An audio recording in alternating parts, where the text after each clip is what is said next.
affordable housing. ఇక Hyderabad BJP ఆఫీసులో కిషన్ రెడ్డి రైతు దీక్ష నిర్వహిస్తున్నారు. అందులో భాగంగా ఆయన మాట్లాడుతున్నారు. లైవ్ చూద్దాం. 4-5 నెలల క్రితమే కదా మీరు అదే గ్రౌండ్లో పెట్టావు, 6 గ్యారంటీలు ఇచ్చావు, పెద్ద పెద్ద ఉపన్యాసాలు ఇచ్చారు, మార్పు తీసుకొస్తామన్నారు. మరి మార్పు అంటే మతి మార్పు అడుగుతా ఉన్నాను, మర్చిపోయే మార్పు అడుగుతా ఉన్నాను. ఇచ్చిన హామీలు అమలు చేయనటువంటి మార్పు మీరు ఇది తెచ్చింది తెలంగాణలో అడుగుతా ఉన్నాను. అంతేకాదు ప్రతి ఎకరానికి 15,000 ఇస్తాము, కౌలు రైతులకు 15,000 ఇస్తాము, రైతు కూలీలకు పంట సాయం కింద మరి ఈరోజు 12,000 ఇస్తాము. ఎకరానికి 15,000, కౌలు రైతుకు 15,000, రైతు కూలీకి 12,000. ఏమైపోయినాయి?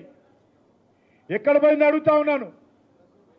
ఈరోజు కాంగ్రెస్ పార్టీని ఇచ్చిన గ్యారంటీల మీద ఈరోజు తెలంగాణ రైతు ప్రశ్నిస్తూ ఉంది.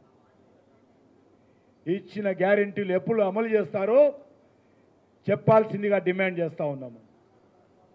అంతేకాదు ధాన్యం కొనుగోలు ప్రారంభమైంది, అరాకొర కొనుగోలు చేస్తూ ఉన్నారు. కేంద్ర ప్రభుత్వము మీకు అందరికీ తెలుసు, ధాన్యం కొనుగోలు మీద చాలా పెద్ద ఎత్తున మద్దతు ధర పెంచడం జరిగింది. నరేంద్ర మోడీ గారు అధికారంలో రాకముందు ప్రతి క్వింటాల్ ధాన్యానికి 1,400 రూపాయలు ఉండేది. స్వాతంత్రం వచ్చినప్పటి నుంచి నరేంద్ర మోడీ గారు ప్రధానమంత్రి అయ్యేంత వరకు క్వింటాలకు 1,400 రూపాయలు చెల్లించేవాళ్ళు. కానీ మోడీ గారు వచ్చిన తర్వాత ఈరోజు తీసుకుంటే ఆల్మోస్ట్ 2,200, 1,400 ఎక్కడ 2,200 క్వింటాలకి ఇచ్చి ఈరోజు కొంటుంది. అంతేకాదు ధాన్యం కొనుగోలు మీద కేంద్ర ప్రభుత్వము ఒక తెలంగాణ రాష్ట్రంలోనే 26,000 కోట్ల రూపాయలు ఖర్చు పెట్టి ప్రతి సీజన్లో ధాన్యం కొంటుందనే విషయాన్ని మనం చేస్తున్నాను. ధాన్యం కొనుగోలులో రాష్ట్ర ప్రభుత్వం మీద ₹1 ఖర్చు ఉండదు. రాష్ట్ర ప్రభుత్వ ఉద్యోగుల జీతాలు కూడా కమిషన్ల పేరు కేంద్ర ప్రభుత్వం ఇస్తుంది. ప్రతి బస్తా కుట్టేటువంటి తాడు, బస్తా లేపితే కూలి, బస్తా ట్రాన్స్పోర్టు, రైస్ మిల్లులు ఆడిస్తే రైస్ మిల్లుల ఛార్జీలు, అవి బ్యాంకుల నుంచి అప్పులు తీసుకుంటే వడ్డీ, అన్ని రకాలుగా ప్రతి నయా పైసా రైతు కళ్ళ నుంచి మొదలు పెడితే ఎఫ్సిఐ గోడౌన్ల వరకు ధాన్యం చేరే వరకు కూడా కేంద్ర ప్రభుత్వమే చెల్లించి రైతుల నుంచి ధాన్యం కొనుక్కుంటుంది. మరి మీకెందుకు మంట అని అడుగుతా ఉన్నాను.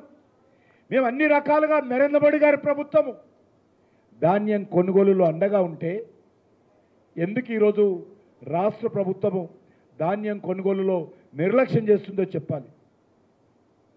ఇటీవల అకాల వర్షాలు వచ్చాయి. ఉత్తరాంధ్ర జిల్లాలలో, ఉత్తర తెలంగాణ జిల్లాలలో ప్రజలు ముఖ్యంగా రైతులు అనేక రకాలుగా నష్టపోయారు. మామిడి దెబ్బతిన్నది, వరి ధాన్యం దెబ్బతిన్నది. కానీ ముఖ్యమంత్రి గారికి తీరిక లేదు. కనీసము వాళ్ళకు ధైర్యం చెప్పేటువంటి పరిస్థితి కూడా లేదు.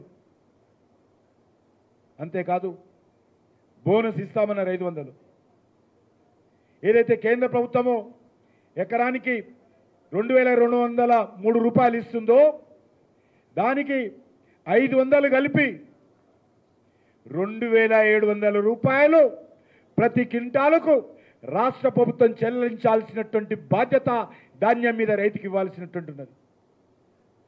మీరు ఇచ్చిన హామీ చెప్తా ఉన్నాను, కొత్తది ₹1 అడగడం లేదు. ఈరోజు కేంద్ర ప్రభుత్వము 2,200కు క్వింటాలు కొంటా ఉంది. రాష్ట్ర ప్రభుత్వం బోనస్ కలిపితే 2,703 రూపాయలు అవుతుంది. మరి రాష్ట్ర ప్రభుత్వాన్ని డిమాండ్ చేస్తా ఉన్నాను, ఎక్కడైనా ఏ ఊళ్ళో అయినా ఏ ఒక్క రైతుకైనా